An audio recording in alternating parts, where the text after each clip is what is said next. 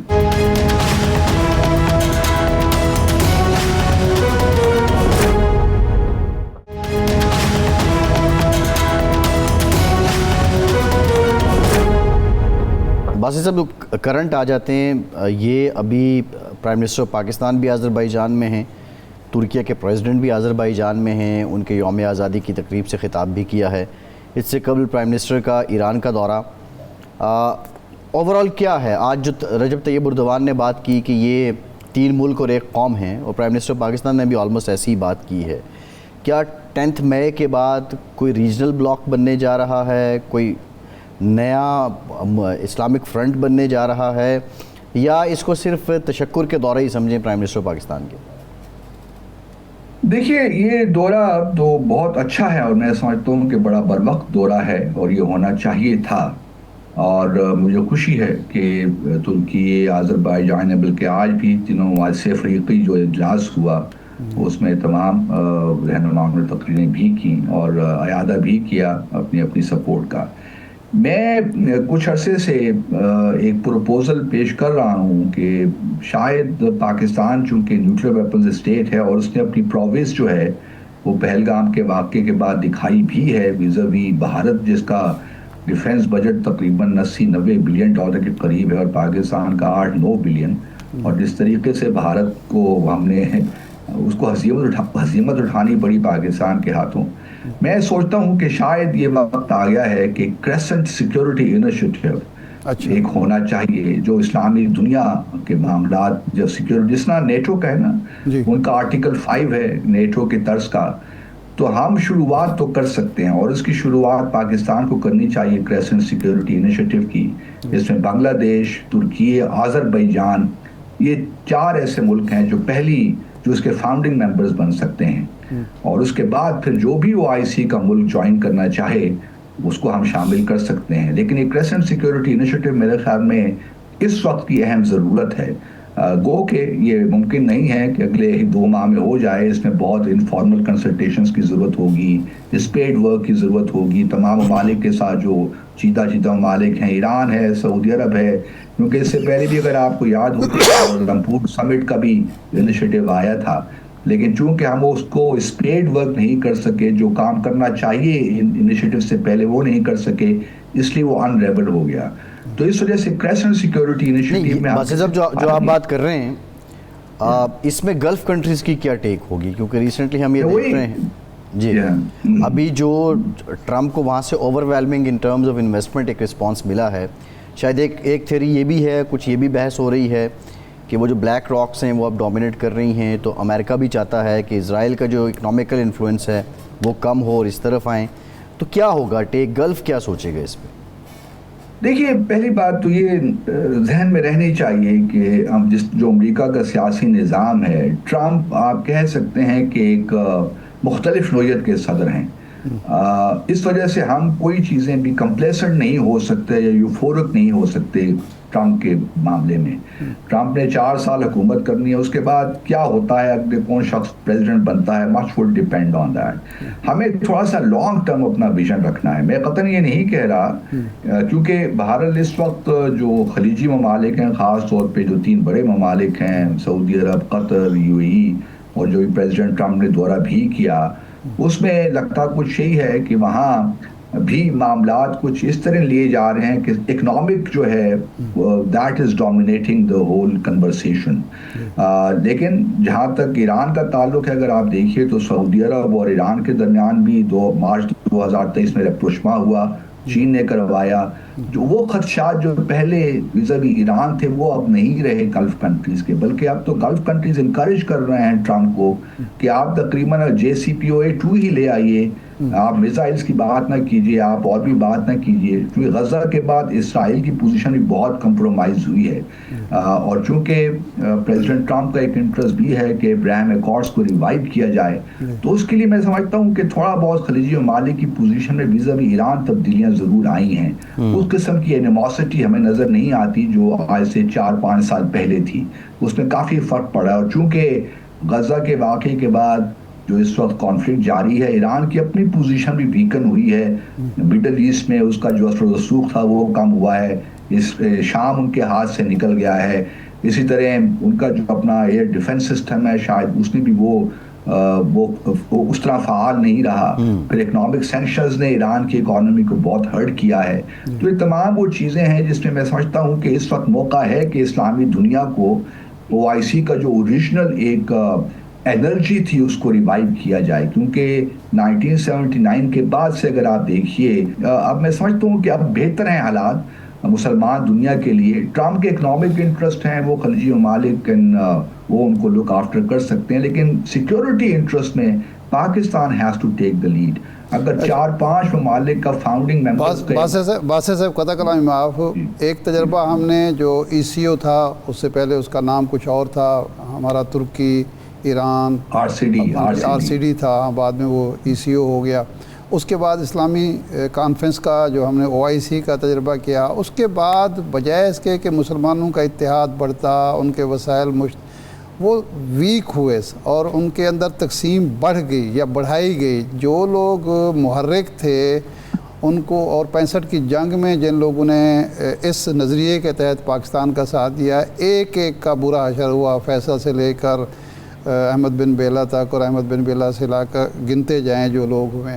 تو کیا اس وقت اگر ہم ایسی کوشش کرتے ہیں تو کیا چین کی موجودگی کی وجہ سے ہمیں کوئی رکاوٹ پیش نہیں آئے گی، مشکلات پیش نہیں آئیں گی، یا چین کی موجودگی کی وجہ سے اس طرح کا اتحاد مفید ہو سکتا ہے پاکستان کے لیے بھی اور عالم اسلام کے لیے بھی؟ نہیں، چین تو I am sure they would encourage us, کیونکہ چین کا تو دیکھیے نا ایک بڑا وہ کہ چین کی اپنی پالیسی یہی ہے کہ وہ کسی بلاک کا حصہ نہیں بنتا، لیکن بائی لیٹرلی تو بڑے اسٹرانگ ریلیشن شپ ہیں تمام ممالک کے ساتھ چین کے، اور وہ کوئی خطرہ محسوس اس طرح نہیں کرتے. وہ بھی they are biding time at the moment. وہ ٹرمپ کے 4 سال کس طریقے سے گزارنا چاہتے ہیں، کیونکہ اس ایبریشنز آپ کو بہت نظر آتی ہیں نا. ٹرمپ کے اپنا جو مزاج ہے ان کا، اس میں اٹ سیلف وہ ہمیں کنسسٹنسی نظر نہیں آتی. اس وجہ سے ٹرمپ کو لوگ سیریسلی تو لے رہے ہیں، لیکن ساتھ ساتھ اپنے جو ہے فلینگز بھی وہ ایک لحاظ سے ان کو کور اپ بھی کر رہے ہیں تاکہ مستقبل میں کس طریقے سے معاملات کو ٹھیک چلایا جائے. لیکن میں سمجھتا ہوں کہ چین وڈ انکریج دس، اور چونکہ پاکستان دیکھیے کوئی ایسا الائنس نہیں ہوگا جس میں ہم کوئی کسی ملک کے خلاف یہ الائنس ہوگا. یہ کریسنٹ سیکیورٹی انیشیٹو بنیادی طور پہ ایک ایسا انیشیٹو میں جو انویسیج کرتا ہوں وہ ایک مسلمان دنیا کو، جیسے دیکھیے ہم نے کاؤنٹر ٹیررزم پہ ایک اسلامی دنیا کا ملٹری الائنس بنایا جس کا ہیڈ کوارٹر سعودی عرب میں ہے، اور جنرل راحیل شریف اس کے پہلے کمانڈر بھی بنے، لیکن وہ کاؤنٹر ٹیررزم کے کانٹیکسٹ میں، اور اس میں چونکہ ہم نے کچھ ایران وغیرہ کو شامل نہیں کیا، کچھ اور ممالک بھی اس میں شامل نہیں ہیں، تو اس وجہ سے وہ ٹیک آف نہیں کر پایا، وہ سعودی سینٹرک ہو گیا. ہمیں کچھ ایسا ایک انیشیٹو چاہیے، اور میں یہ بار بار اس لیے بات کر رہا ہوں کہ اس کی پریپریشن بڑی ضروری ہے انفارملی. یہ کوئی ایسا انیشیٹو نہیں ہے کہ آپ اس کو اناؤنس کر دیں اور پھر آپ اس کو واپس لے لیں. اس پہ کام کرنے کی ضرورت ہوگی، اور پھر اگر یہ کانسیپٹ اچھا بن جاتا ہے تو پھر ہم اپنے دوست ممالک، برادر ممالک کے ساتھ شیئر کر سکتے ہیں، اور پاکستان میں کیپیسٹی ہے کہ وہ اس انیشیٹو کو لے کر آگے جا سکے. جی بہت شکریہ عبدالباسط صاحب، آپ کے وقت ایک بریک کے بعد واپس آتے ہیں.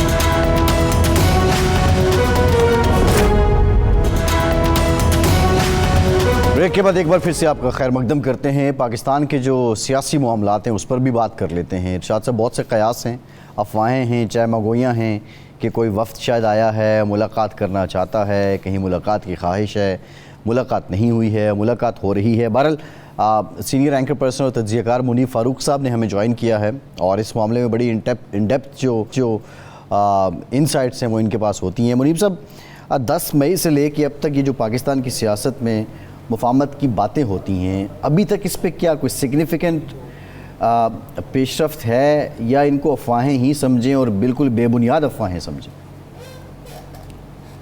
بہت شکریہ. دیکھیے فیصل، میری آپ کی ہماری خواہش تو ہو سکتی ہے کہ حالات بدل جائیں اور مفاہمت کا اصل دور شروع ہو جس کا سب کو انتظار ہے، لیکن فی الحال تو یہ افواہیں ہی ہیں اور کوئی ایسی کانکریٹ بات تو اس وقت کسی کے پاس نہیں ہے. جو چل رہا ہے اسے ہم عام فین زبان میں بس شوشے کہتے ہیں، لنگر گپ کہتے ہیں، اور پھر چند خواہشات ہیں جن کا نہیں ویسے ذکر منیب صاحب، لنگر گپ جو ہوتی ہے، لنگر گپ جو ہوتی ہے اس میں شوشہ نہیں ہوتا، اس میں بہت ساری حقائق بھی ہوتے ہیں. یہ لنگر گپ سے اوپر کی بات ہے. چلے سر، آپ اسے اوپر کی بات کہتے ہیں. یہ تھڑا گپ ہے، تھڑا گپ ہے. جی، پھر تھڑے کی جو وزڈم ہے وہ بھی خیر بتایا جاتا ہے کہ عام طور پر زیادہ ہوتی ہے، لیکن یہاں جو اس وقت حالات ہیں وہ تو زیادہ خواہشات پر مبنی چیزوں کے اوپر ہیں. ان میں حقائق کا فقدان ہے، اور دراصل کانٹیکسٹ جو ہے وہ بھی، تناظر بھی جو ہے وہ اس کو غلط طور پر رکھا جاتا ہے کہ کیا چیز کیا ہو رہی ہے. بہت سی چیزوں کو بغیر کسی تک یا لاجک کے ملا لیا جاتا ہے کہ کیونکہ ایسا ہوا ہے تو اب ایسا ہو رہا ہے، تو ایسا ہو رہا ہے تو پھر ایسا ہوگا. لہٰذا کچھ چیزوں کو جب تک آپ کانٹیکسٹ میں رکھ کے ایویلیویٹ نہ کریں تو درست خبر یا درست بات سامنے نہیں آ سکتی. نہیں، لیکن یہ ہمارے بڑے تجربہ کار اور کریڈیبل تجزیہ کاروں نے بھی یہ بات کہہ دی کہ جی وہ ملاقاتیں ہو گئیں اور ملاقاتیں ہو رہی ہیں. پھر آج ایک سٹوری چھپی ہے کہ جی ڈیلیگیشن موجود ہے اور وہ منتظر ہے کہ کس سے ملاقات ہو. تو آپ کے علم میں کوئی ایسا ڈیلیگیشن ہے؟ میرے علم میں تو نہیں ہے. دیکھیے، میں اس میں گزارش کروں گا شاہد عارف صاحب کہ ایک تو ڈیلیگیشن تھا جو پہلے کچھ ڈاکٹرز کا، کچھ جو قابل ذکر لوگ ہیں ان کا پاکستان آیا تھا. جی، بزنس مین قابل جو ذکر لوگ ہیں امریکہ میں پاکستانی نژاد کے، وہ آیا تھا اور ان کی ملاقات ایک اعلیٰ اسٹیبلشمنٹ کی شخصیت سے ہوئی تھی. لیکن اس ملاقات کے اندر جو گفتگو ہوئی اس کا تعلق وہاں یہ بات نہیں ہوئی تھی کہ وہ عمران خان صاحب سے ملنا چاہتے ہیں. نہ ہی ان میں سے کسی نے یہ کہا تھا کہ جی آپ اسٹیبلشمنٹ، آپ ذرا عمران خان صاحب کو رہائی دے دیں یا آپ کیا کر سکتے ہیں. اور بہت سے معاملات پہ بات ہوئی، ان کے ساتھ بڑا اچھا برتاؤ کیا گیا، وہ بڑے محظوظ ہوئے اور ان کو بڑا وہ ایلیویٹڈ محسوس کر رہے تھے کہ انہیں اتنی عزت دی گئی ہے. تو ایسے لوگ تو آتے بھی ہیں، لابنگ کر کے ان کو منگایا بھی جاتا ہے. وہ تو ایک انگیجمنٹ تھی. ابھی جو دوبارہ لوگ ہیں میری معلومات کے مطابق یہ وہی پرانا سارا وفد نہیں ہے، چند شخصیات ہیں وہ قابل احترام ہیں. ابھی تک ایز اے اسپیک، میں نے 3 دن پہلے بھی عرض کیا تھا اپنے بلاگ میں کہ ان کی ملاقات کہیں نہیں ہوئی ہے. وہ خواہش ضرور رکھتے ہیں کہ ان کی ملاقات ہو، لیکن میں نے جب اس پہ اپنی طرف سے کوشش کی کچھ باتوں کو جاننے کی تو اس کا ذرائع یہی بتاتے ہیں کہ ملاقات اگر اول تو ابھی تک ہوئی نہیں تھی، لیکن اگر ہو بھی جائے کسی عام شخصیت سے تو اس سے کوئی خاطر خواہ فرق نہیں پڑے گا یا کوئی رستہ نہیں بنے گا. کہ ایسا نہیں ہے کہ کوئی مل لے گا تو پھر معاملات ایک دم ٹھیک ہو جائیں گے. نہیں، یہ جو لوگ آئے ہیں منیب صاحب، ایک بات کو اگر یہ کیا پرپز بیسڈ ہیں؟ وہ اسی ملاقات کے لیے آئے ہیں یا اپنے اپنے دیگر کاموں سے آئے ہوئے ہیں اور وہ چاہ رہے ہیں کہ ملاقات ہو جاتی ہے تو ویل اینڈ گڈ؟ دیکھیے، میں آپ کو یہ بات ذمہ داری سے بتا سکتا ہوں کہ جو معزز شخصیات ہیں جو پہلے بھی آئیں اور کچھ شاید ان میں سے ابھی بھی پاکستان میں ہیں، ان کے اور بھی معاملات ہیں جن کا تعلق ریاست پاکستان سے ہے اور کچھ چیزوں کے حوالے سے وہ انگیجڈ ہیں. کچھ اور معاملات ہیں جو وہ ریاست پاکستان سے کے تعاون کے ساتھ پاکستان میں کرنا چاہتے ہیں ملک کی بہتری کے لیے. آبویسلی میں عرض کروں گا کہ جو شخصیات آئی ہیں ان کا تعلق 100% عمران خان صاحب کے معاملات سے نہیں ہے. پہلے بھی جو لوگ آئے تھے وہ ان کا تعلق اور دیگر جو ریاست کے معاملات ہیں وہ کچھ کنٹریبیوٹ کرنا چاہتے ہیں معاملات کے اندر. کچھ شاید کو پروجیکٹس ہیں جو وہ کرنا چاہتے ہیں جس میں انہیں ریاست کے یا حکومتی اداروں کی مدد کی درکار ہے. لہٰذا وہ کچھ اور چیزیں بھی ہیں جن کے حوالے سے ان کی انگیجمنٹ پہلے ہوئی ہے، لیکن اس حوالے سے ابھی تک ان کی کسی سے کوئی خاطر خواہ ملاقات اب تک تو طے نہیں پائی. اچھا، یہ فرمائیں کہ یہ جو پہلے نومبر میں، پھر یہ مارچ تھا، میرے خیال مارچ کا مہینہ تھا جب یہ 5 رکنی ڈیلیگیشن آیا تھا، اس وقت اگرچہ ان کا صرف واحد مقصد یہ نہیں تھا، لیکن موضوع بحث عمران خان، تحریک انصاف، ملک میں انسانی حقوق کی بحالی، یہ چیزیں تھیں.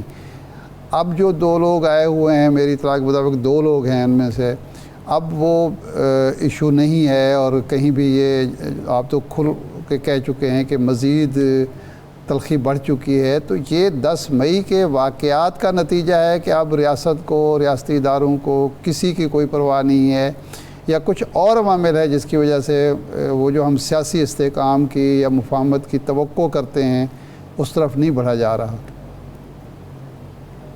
دیکھیے ارشاد عارف صاحب، بہرحال گراؤنڈ ریالٹی میں پوزیشن جو فریقین ہیں ان میں جو پاکستان کی اسٹیبلشمنٹ ہے اس کی پوزیشن تو بہتر ہوئی ہے، اور اس وقت جو اگر ان پر تنقید تھی بے شک تحریک انصاف کی جانب سے تو بہت جاری ابھی بھی ہے، پہلے بھی تھی، لیکن جو اسٹیچر ہے پاکستان کے آرمی چیف کا اس میں تو بے پناہ اضافہ ہوا ہے. اب اس صورتحال میں تحریک انصاف کے دوستوں کے لیے یہ کوئی اچھی خبر تو نہیں ہے کہ وہ پہلے بھی کوئی، دیکھیے سیاست میں یا کسی بھی معاملے میں آپ تب تک اپنی بات نہیں منوا سکتے جب تک آپ کے پاس دوسرے کے خلاف کوئی لیوریج نہ ہو.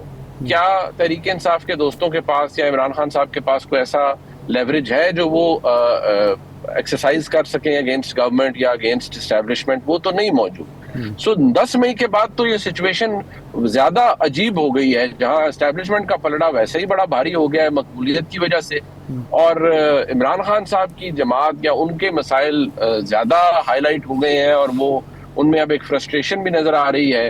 ان کی ہمشیرہ جو گزشتہ روز انہوں نے گفتگو کی، وہ تو بات اب جب اتنی اوپنلی ہو جائے کہ گیو اینڈ ٹیک پہ آ جائے، اتنی بلیٹنٹلی، تو دیکھیے جو پی ایم ایل این کی قیادت کے این آر اوز یا اسٹیبلشمنٹ سے بات چیت یا سیٹلمنٹس ہوئیں، اسٹچ اپ چیزیں ہوئیں، وہ اتنی بلیٹنٹلی تو وہ بھی کبھی نہیں ہوئی، اور وہ بھی چیزیں اس طرح سے سامنے جتنی اب ہوئی ہیں. لہٰذا اب یہ صورتحال کافی تشویشناک ہو گئی ہے. اور جو دیکھیے جو منیب صاحب کویسچن یہ ہے، ابھی تک جو پی ٹی آئی کے لوگ ہیں بطور پارٹی، ان کی اپروچ کیا رہی ہے؟ کیا وہ اتنی افیکٹو نہیں تھی اور اس کی وجہ کیا ہے؟ کیا یہ سنکرنائزڈ ایفرٹ ہی نہیں کر پائے؟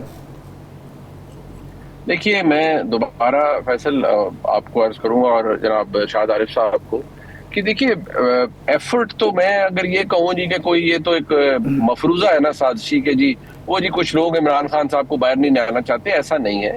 ہر کسی نے کوشش تو اپنی جگہ کی ہے. مطلب میں اگر گنڈا پور صاحب کی بات کروں، انہوں نے بھی بے پناہ کوشش کی ہے، لیکن مسئلہ یہ ہے کہ اس بات کا تعلق ہمیں پیچھے جا کے جوڑنا پڑے گا.